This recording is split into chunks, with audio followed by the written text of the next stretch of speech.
about. Trying to figure out what it's all about. Existentialist. Am I worth anything or just discount? I don't know.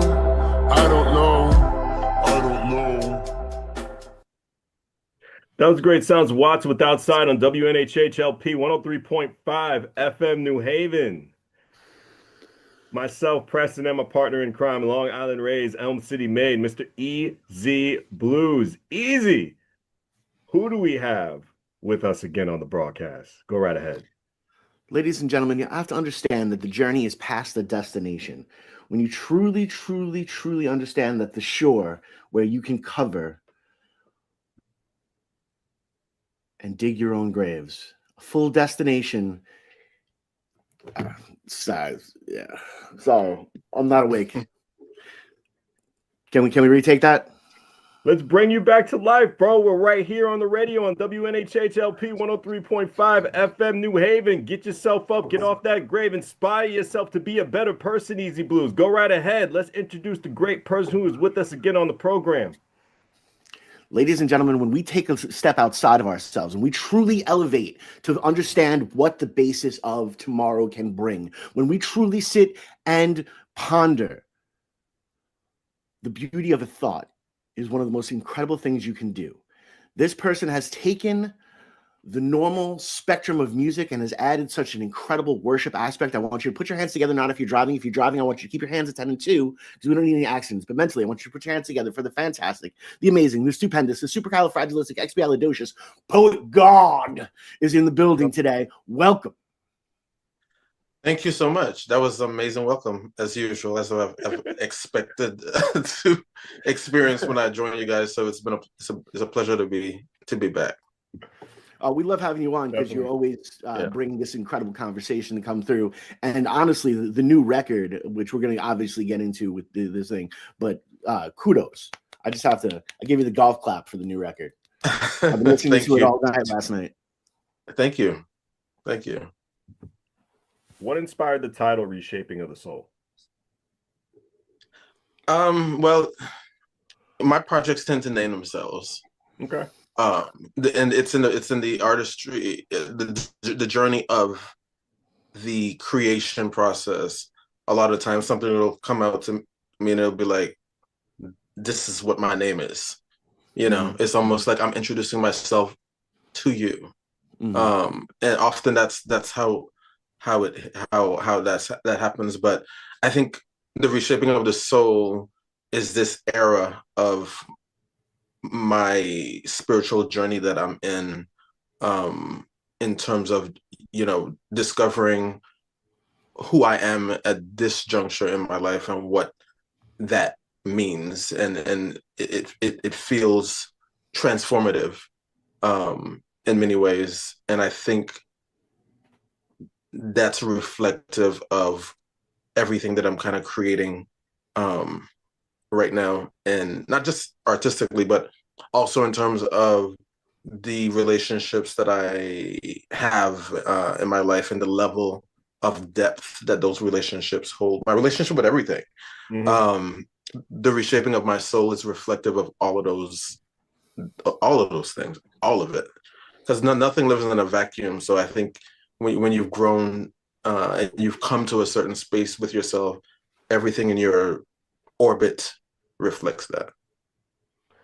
Reinvention. Becoming a better version of yourself. Is that the theme of the whole project?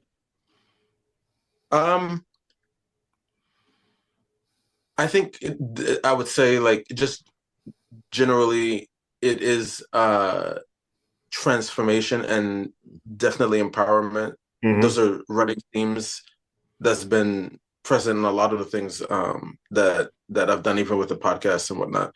But as it relates to this specifically, there's a lot of nuance there because I think the subject matter in all of the songs are a little bit different, but I think it's about self-love and relation and self-love and appreciation for who you are and your value as a person. I think that's like the running theme through each of the songs, that they kind of all probably hold some level of messaging.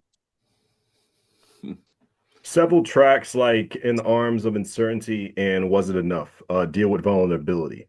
Can you talk about your writing process throughout those emotions? Well, In the Arms of Uncertainty, it was inspired by a poem called Between Us. Mm. It was adopted from that poem, actually. And that poem is a poem about that kind of was inspired by a love interest situation. And and so the inspiration behind that was a situation where one person feels or wants or envisions more from the connection than the other person seems to want, or at least there's more clarity with one person than the other. And so the whole poem Between Us was written after I got off of a conversation with that individual, and it was inspired by one question. Mm-hmm. What do you want to happen between us? That's what I was asked. So after I had a lot of thoughts after the conversation, and so after that I just started to write. But it wasn't meant to be shared initially. Really, it was for my own clarity with myself. And then after I wrote it, I just kind of put it aside. And then later on, that individual asked me if I ever wrote anything about them. So I said, well, it's funny that you would ask that question. So I told them, and they were like, well, you gotta tell me what it is. I said, no, I don't. I said, it wasn't for you. And I said, and they kept badgering me about it. And then it became a thing. And so that's what got the wheels in my head turning again.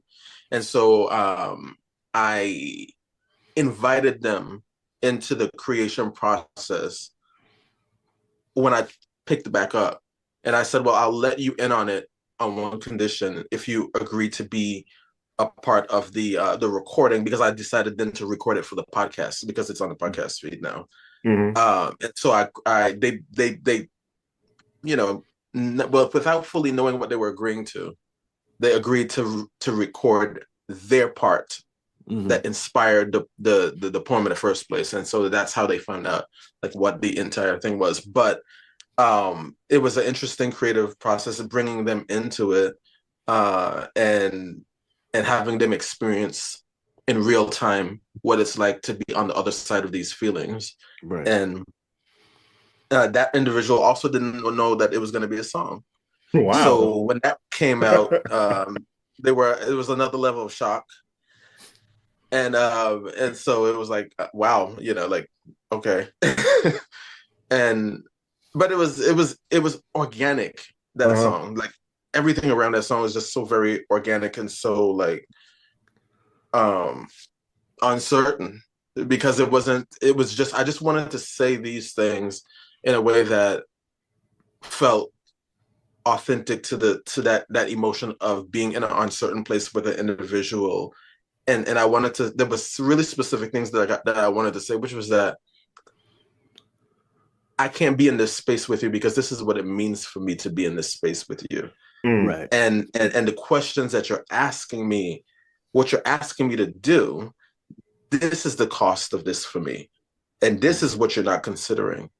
And so I needed to anchor those things in those songs and then the chorus and all of that. So yeah, I enjoyed it. But the other song that you mentioned about vulnerability, Was It Enough?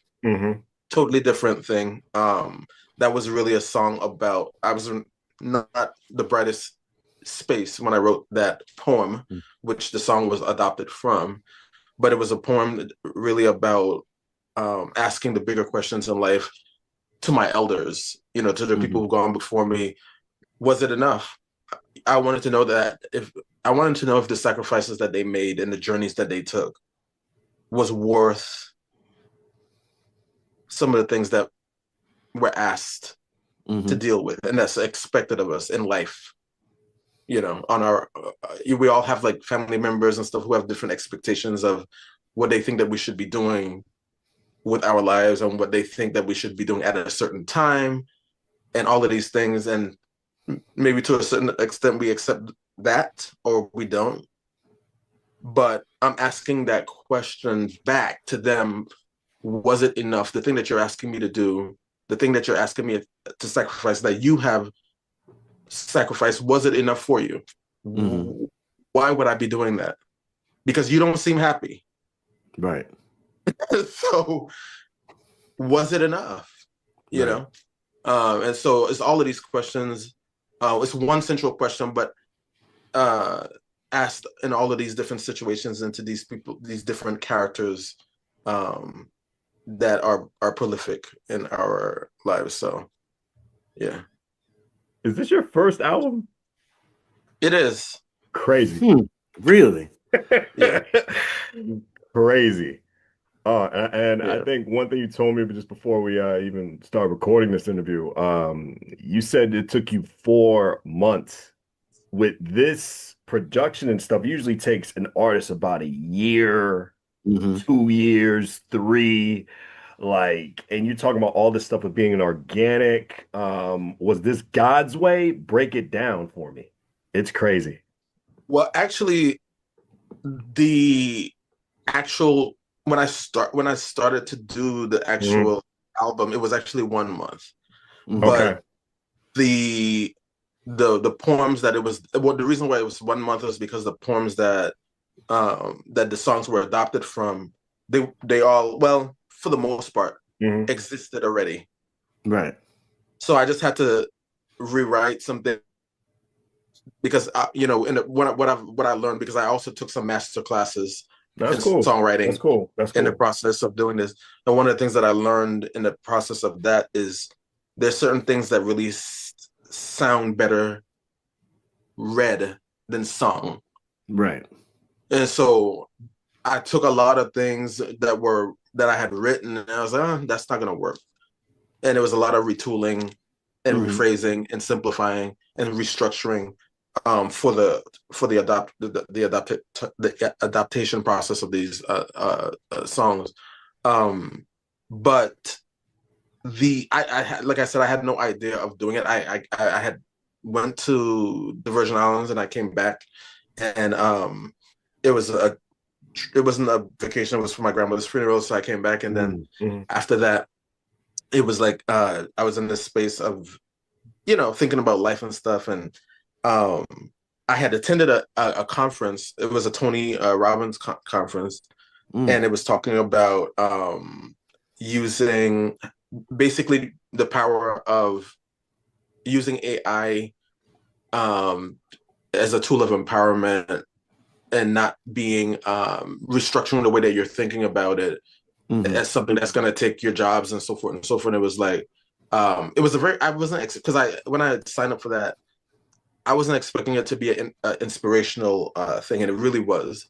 And so I came away from it rethinking a lot of things, and there were some other things that happened right after that kind of pointed me in that direction. And I was like, I saw a demo for this tool that I used for the vocals, and I was like, maybe because I had one song that I had sung myself before and this was back when I was in LA for about 5 months or so, and I was staying with somebody who was a student, and he was an engineer. I wrote a song, and I sung it in his studio, and so I had that song.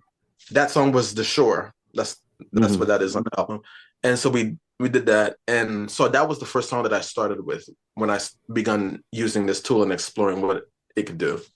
And then I watched a documentary shortly after that with Diane Warren.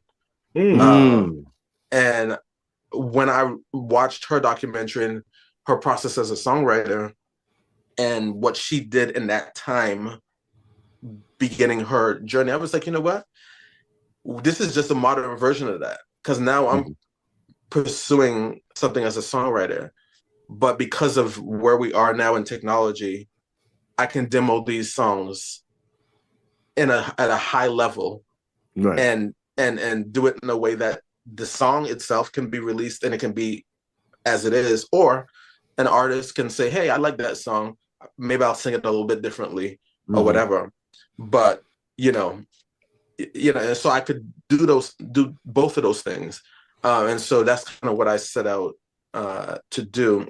And so I was thinking about branding and how I was gonna market this product. And so I ended up settling on vision and verses as the subtitle for it, because it is not just me, my writing, but it's also my vision for the song itself, and the type of singer that I would match with that song, that the voice, style, and all of the way the song is, the architecture of the song itself. So I think as far as the subtitle, the vision and verses, it landed on something that's authentic to what I'm attempting to do. So Was it difficult or easy trying to find artists to collab with you on certain tracks of the album? Well, that part was easy because all of the vocals came from Sono. So I used their professional tier for professional use, because it has a bunch of things that you some of it you can't use for, but if you buy the tier one that's professional use, you can use it for what I'm doing. And so the challenges in learning to use that tool, because I'd never done anything like that before. And so there's a big learning curve with that. I think there's a lot of misconceptions with these tools. I think some people think that you're gonna go in there and press some button and some magical thing is gonna come out, and that couldn't be further from the truth. There's a lot of, if you're doing it on a professional level, there's a lot of things that you need to learn, and one of those things that I discovered was coding. Okay. And I don't hear much people talking about the coding aspect of using these software, but if you are a producer and you want to have the song sung a certain way, you have to code it. Right. And so I had to learn that part of using the software as well. And so it's that part is just, it's a lot of work, but it's also very fascinating, because like just 2 years ago we couldn't do anything like this. It's true. It's so true. Yeah. So that I was learning, it was a lot in terms of just like learning, because I was learning and I was creating at the same time, and those two things were happening like parallel to each other, right? And so now I'm actually creating a second album, and it's a bit different now, because now I have a certain process that's that I've figured out that works for me, and I have that button down, and so I'm doing it slower than I did the first one, but I am 7 songs into it. Oh wow! Oh, okay. And so I'm really excited about that one too, because I think it's going to be a good complement to the reshaping of the soul. But yeah, I thought I was going to be, after that album, I needed to take a break because it was a lot emotionally for me. But after the holidays and January came through, I was like, there was these songs that was just in me, and I was like, I can't do this right now again. I just need to focus on this one. And somebody told me, you better let those songs be born. Yeah. One of my friends said, you better let those songs be born. So I said, you know what? Okay, here we go. Because I know how I work. Once I start, I'm not stopping until I'm done. And so that's what February has been. Because I started like late January. And now we're at the 13th or whatever. So yeah. I'm hoping to be done by the end of the month, because I need to be done, because emotionally Right. it's a lot, and I can't be at this level all the time. I need to I need to relax. You need to Nah, relax, be able to take a nap. Naps are Listen, important. oh my I got you. gosh. Oh, trust me, I totally understand that process, and Yeah. making this creative process as individualized as you are, because you using Sono and stuff like that. This process is you, Mm-hmm. 100% of the thing. And I think I don't have the worry or concern that I have with AI when someone as talented as you, because you're reworking art that's already that is your art, that's already been there and been there through that. I get like Lauren DeGaulle vibes from the record a little bit. I don't know if you know who she is. No, I'm not familiar. She's a worship artist, but she Okay. she had a couple of things cross over. Okay. So that, like, she was probably on one of the she was a montage song for one of the Olympics things. I'm pretty positive. Oh, awesome. Yeah. So I got those types of vibes. Now, as you do step into this process, and you are stepping into the process completely different than everybody else. I mean, you had the courage to bring somebody that you wrote about into the process with you, which is terrifying to do. Then I think the only time I've ever really heard that was Fleetwood Mac, and we all know how wonderful the Rumors record came out. I'm just saying. You are just saying on WNHHLP 103.5 FM New Haven. Go ahead, Easy. So, as you continue to dive deeper into it, do you see yourself maybe incorporating other musicians as well? Or are you going to continue to hold this as this is coming from you and from your magic pencil? About once this album is done, I wanted to have a body of work that was diverse enough to say, okay, this is what I can do in this space. Since the first album has been out, there've been a couple people that have approached me asking to do some collaborations on some things, and another person more recently who is a producer who wanted me to possibly write some stuff for them. So yeah, I'm definitely open to that. Certain collaborations I'm a little hesitant on, just because, how should I put it? I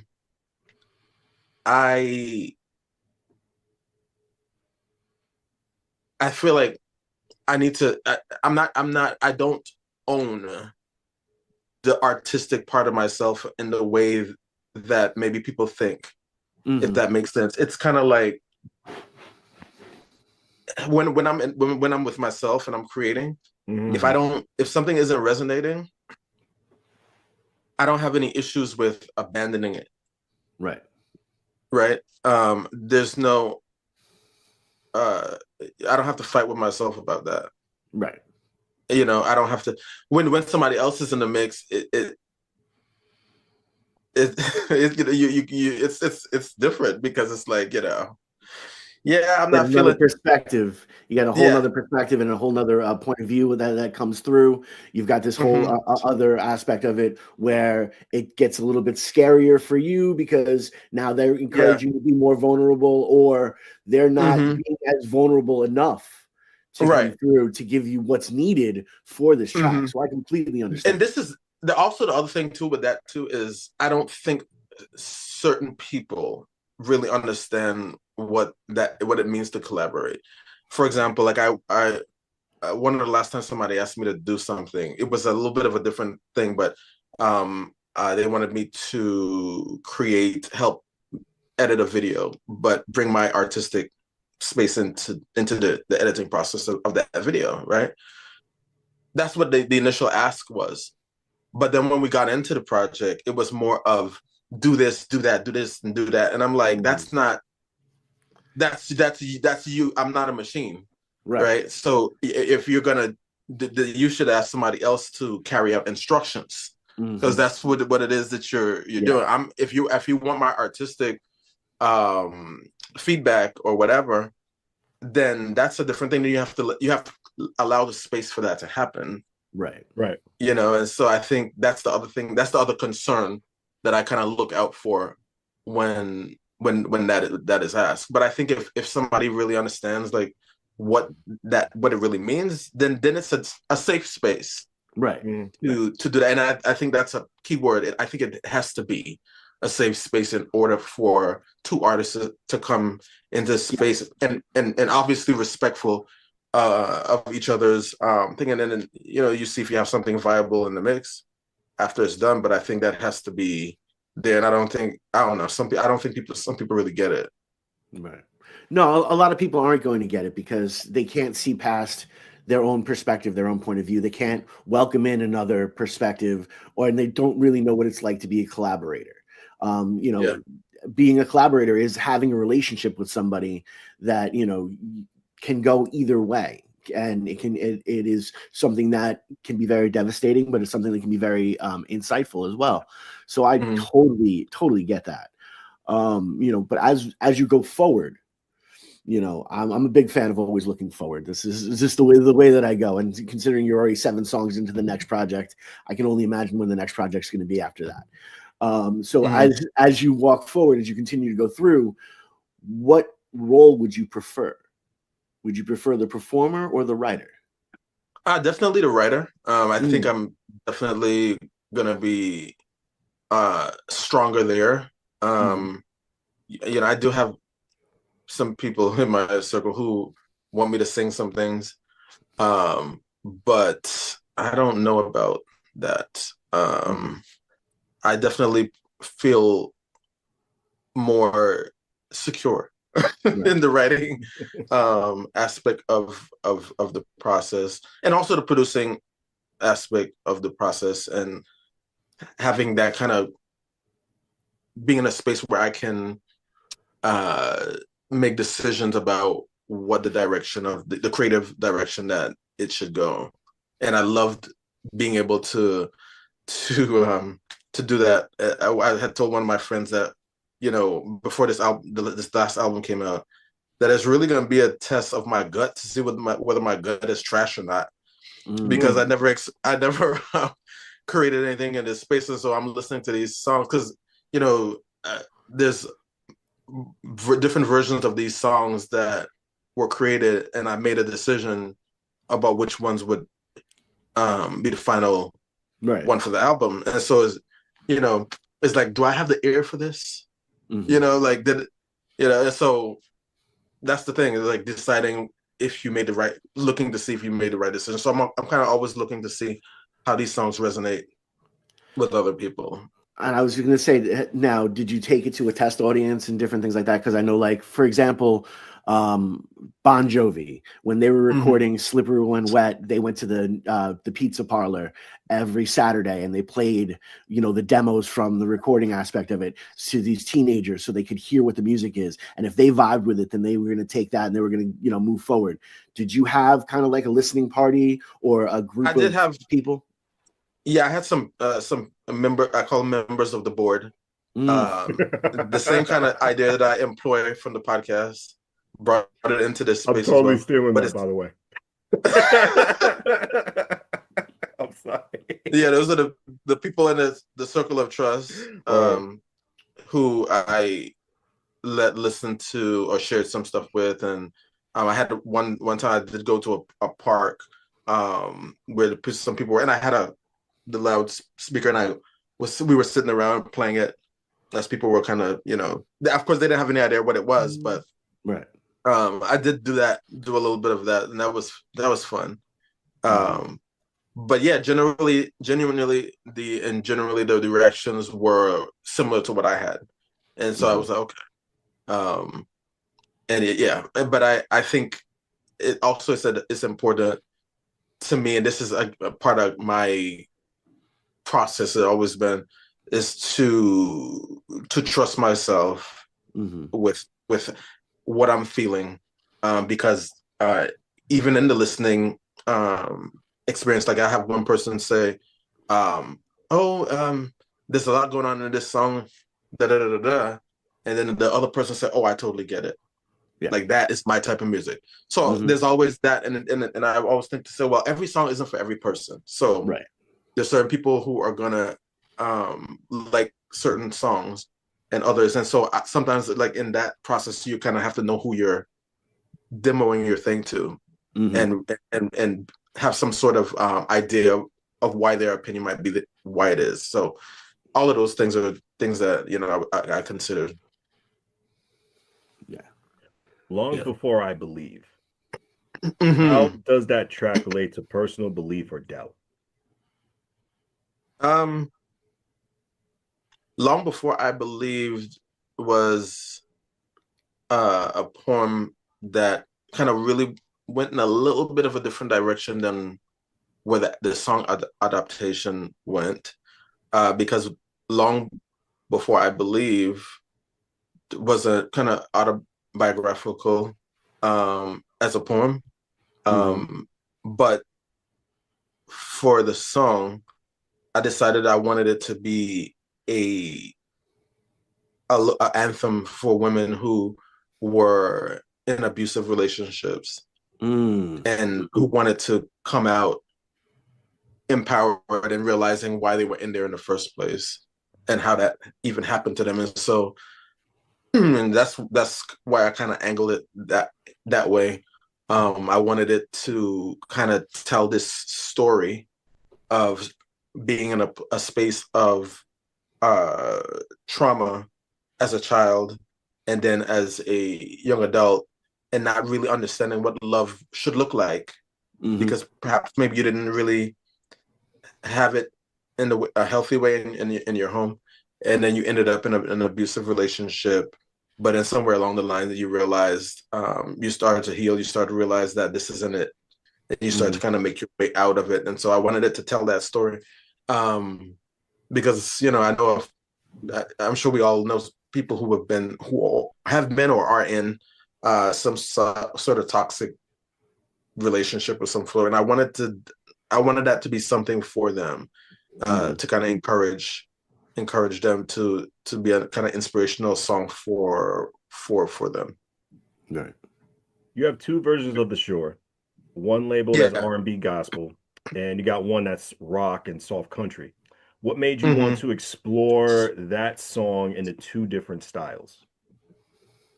The initial version of it was the soft rock country version, and that's how I actually sung it. But after I had made it, and after years had passed, I was like, you know what? I just think that this would be. I always have this vision in my head about the fat lady should sing it, with the choir, right, with the soaring voice, right, for lack of a better. But yeah, that was always my thing, like a powerhouse vocalist, and I couldn't do that, and so I wanted that for it, and so I had to do it. I had to do it. So, but I like both versions of the song, and yeah, it was the genesis of how everything began with this the album. But I couldn't tear my way from either of them, so I just put them both on there. Right. Yeah. That's one of the most incredible things, because they actually say it. A good song can sit in any style, and at any point in time, it is style free. But until you put it into the structure in which it goes through. So that's why we had a lot of, in the 90s, you had a lot of people winning best R&B song and best country song, and it's the same song. That's crazy. There was a lot of it. One of these days, you and I will sit down and we'll go over all the annals of music history, and it'll be fun. That would be fun. That would definitely be fun. Your cover, is it about the mask we wear for others, or is it about something else entirely? I think sometimes the mask that we wear for others is about something else often. But that one was a lot of fun. The way that was a poem, well, that was a skit, but it was based off of like Instagram, right? So I'm scrolling through Instagram. This one was written years ago, but I was scrolling through Instagram and somebody had a post about how I guess they were upset because somebody told them that they didn't they didn't like, you know, what they were posting on their Instagram, and basically that, you know, it's a represent what you're posting, what you're spending time with, is a representation of some level of interest, some reflection of you. And their rebuttal to that was, you shouldn't judge a book by its cover. And so my rebuttal to that was what I wrote in the skit, and that basically was, if you're telling me not to judge something that you spend so much time creating or curating, then which part of your cover should I overlook? Mm-hmm. And that's what your cover is asking. Which part of your cover should I overlook if you're telling me not to judge it? Right. It is yours. It's true. So which part? Right. Now, you know, which part of it? What you just said, that answer you just gave us, would you imply the same thing for the track Would You Date You? I feel it's about accountability. No. That's how I feel when I listen to it. Yes, absolutely. You're right on definitely on the money with that. Yeah, it's definitely about accountability, and I think the two of them have that thread, you know, that connection. I just think, well, Would You Date You? It's, I guess, yeah, it's actually, I'd say that's the same for your cover too, but I was gonna say it's a mirror, right, of looking at yourself and taking accountability for how you show up, right, and what you put out and what you engage in and all of that. And if that would be how you feel about being on the other side of that, how that would feel to you if that person showed up in that way and said that thing or did that thing. Your cover, I guess, is a little bit more of a diss track, because they are sparring. There's like three different people singing in it, and they're having this dialogue with each other about you know, some very kind of, you know, hit below the belt type of things, right? But that, you know, that was fun because I don't normally write like that. So that was a fun exercise, and to kind of, you know, be a little mischievous. No, it's key. It's really beautiful at that point, because as artists, it's our job to mold reality into this palpable aspect of it. Because at the end of the day, especially right now, this is some of the most chaotic dumpster fire of a world we could probably be in. And it's our job as the artists to take what's going on and to spin it through our little cipher, and, you know, I always say the prism of our hearts, and then project that out onto the world. So it's really, really on point. And I love the fact that, and speaking of the mask aspect of it, I love how you reference that the mask can be a mirror, because honestly, every good mask is really just a mirror anyway, because you're giving that person back what they see in you and not what you actually are. That's a whole nother story that we could get into. But I don't think we have the crayons or the capacity to truly cover that. We could do that another time on WNHHLP 103.5 FM New Haven. But I got a two-parter for you. Okay. Which track surprised you the most as it came together for the album? And when you listen back to your own music, what emotions does it stir in you? I will say, well, there's different surprises. So surprises in terms of something that feels beyond me. I created it, but it's, you know, sometimes that, like, you create something and it feels like it kind of takes on a life of its own. Yep. Yeah. I feel like In the Arms of Uncertainty is that. Mhm.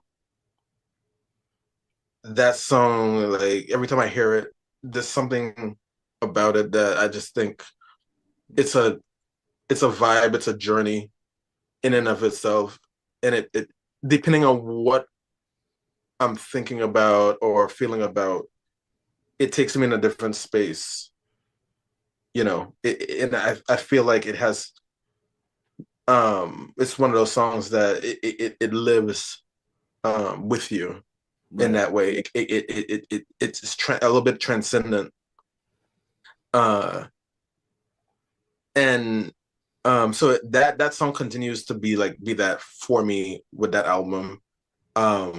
But the one that kind of really makes me cry when I listen to it more than any other is Was It Enough? Yeah, Was It Enough? I think that I cried the most.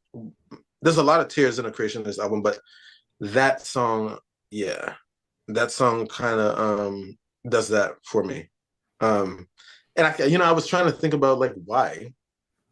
Obviously, the lyrics are what the lyrics are, but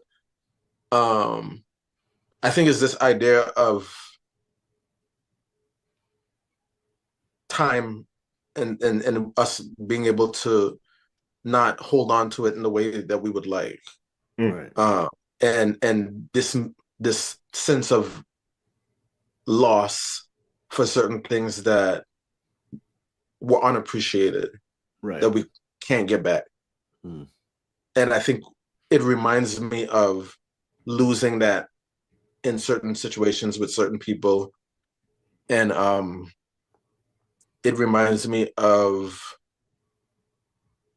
those raw emotions of me trying to hold on to sand, and just no matter what you try to do, it just slips away. And wanting to appreciate it and feel the sensation of holding on to it while you can. And I think it anchors that sentiment really well. So it's hard for me to get through that one without, and even talking about it now, I feel it, So I'm like, I'm not gonna cry in y'all program today. So, no, it's okay. We get extra points if you do. oh yeah, but yeah, that song, that song is that song feels like a ghost in that way to me. It's haunting, and it yeah.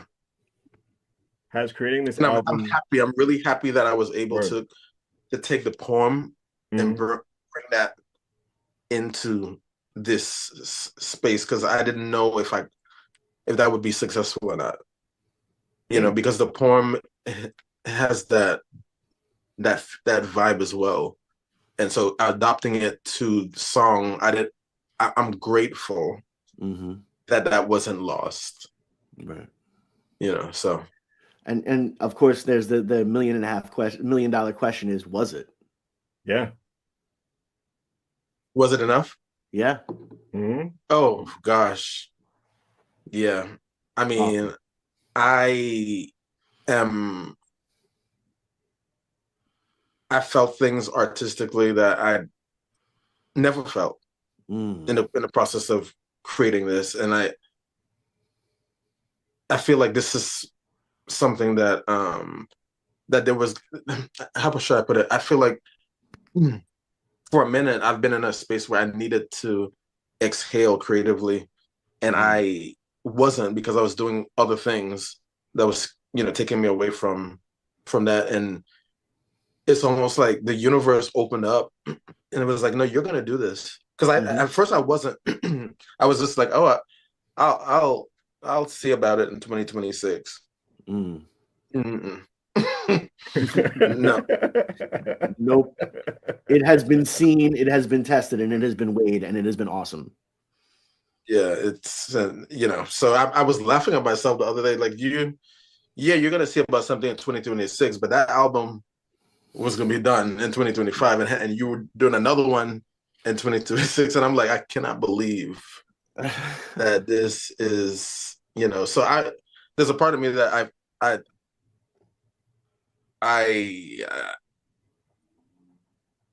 don't know where I feel like my location is unknown because like, the places that you got to go, to bring back what I've brought into this space. So yeah, it's wild. It is wild, and unfortunately, we got to go. Boo! I had a great question too. But easy, we're gonna go off with your last question, and of course, like we do in every end of the broadcast, Akil, please plug yourself, social media, where to find you, the podcast, where to get the album, and all that good stuff. But easy, I'm gonna end it off with you. Go right ahead. I love that you're fully embracing AI as you're continuing to go through this creative process, this creative rebirth, this rebranding type of aspect of it. So I just wanted to give you the props there. How do you navigate, though, with all the negative stigma that surrounds the usage of AI? So I navigate that much like I navigate a lot of other things in my life. I don't carry what's not mine to carry. It's like I'm not. I look at it as a tool. Obviously, like anything else, that's new, people are gonna do what they do with it, and there's gonna be a lot of great things that are created, and there's gonna be a lot of bad things that are created. But I think like every power or tool that we're given, it's up to the heart of the person, and the artist will decide what it means for them. And I can't let what the noise is about that take away from what I'm bringing. And I think when people examine that for themselves, they'll find the authenticity and feel the authenticity in that. And my resume and my history is very much in line with what this is now. And so that'll speak for itself, just like my other work has always spoken for itself. And, for people who are interested, The Poet God is my artist name, and you can find that on all of the platforms, the Apple Music, the Spotify. You can go and follow it. And already know the name of the album is The Reshaping of the Soul. But if you follow The Poet God on these platforms, you'll see the new stuff when it comes out as well. Thank you very much for being a part with us. Thank you. You are welcome anytime to be a part of this broadcast. We appreciate you on Preston and Easy Blues on WNHHLP 103.5 FM New Haven. And we appreciate everyone. Thank you so much, and have a great rest of your day.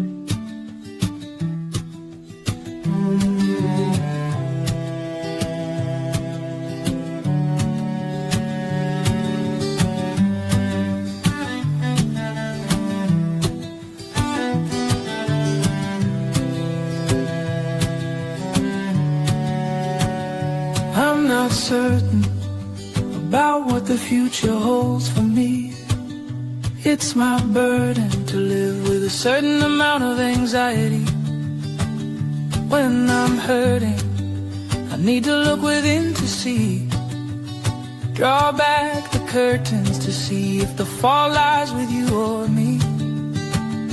I can't wait to see you, but I hate to hug you, because my heart wants to love you, and you gotta be kidding me. Friendship between us is a slippery slope for me. It's not a safe place to be in the arms of uncertainty. Yeah, yeah, yeah, yeah, yeah, yeah, yeah, yeah, yeah, yeah. I've had 1,000 quiet thoughts about the life we could create. Love, joy, and laughter without this current climate of restraint. A love that blooms from friendship, but not the picture this uncertainty between us seems to paint. I could be with you, but the chances of that now seem so faint. I can't wait to see you, but I hate to hug you, because my heart wants to love you. And you gotta be kidding me. The friendship between us is a slippery slope for me. It's not a safe place to be. In the arms of uncertainty. Yeah, yeah, yeah, yeah, yeah. Yeah, yeah, yeah, yeah, yeah. Yeah, yeah, yeah, yeah, yeah. I've loved some souls that stole like the years. They're for the love, but not for what the love believes. Yeah, I still love, but with the courage to walk away. Because where uncertainty lingers, oh my dear, I cannot stay. We deserve a love that lets us know that we can go, that we can fly, like the birds that love the sky, and the winds that never ask them why. I know my love needs to be free to fly, in the certainty of reciprocity's reply. It is the gift which has given me many things, the very path through which life springs. I won't waste it on empty things. I can't wait to see you, but I hate to hug you, because my heart wants to love you. And you gotta be kidding me. The friendship between us is a slippery slope for me. It's not a safe place to be. In the arms of uncertainty. Yeah, yeah, yeah, yeah, yeah. Yeah, yeah, yeah, yeah, yeah. Yeah, yeah, yeah, yeah, yeah. In the arms of uncertainty. Yeah, yeah, yeah, yeah, yeah. It's a slippery place to be. Yeah, yeah, yeah, yeah. In the arms of uncertainty. Yeah, yeah, yeah, yeah, yeah. It's a slippery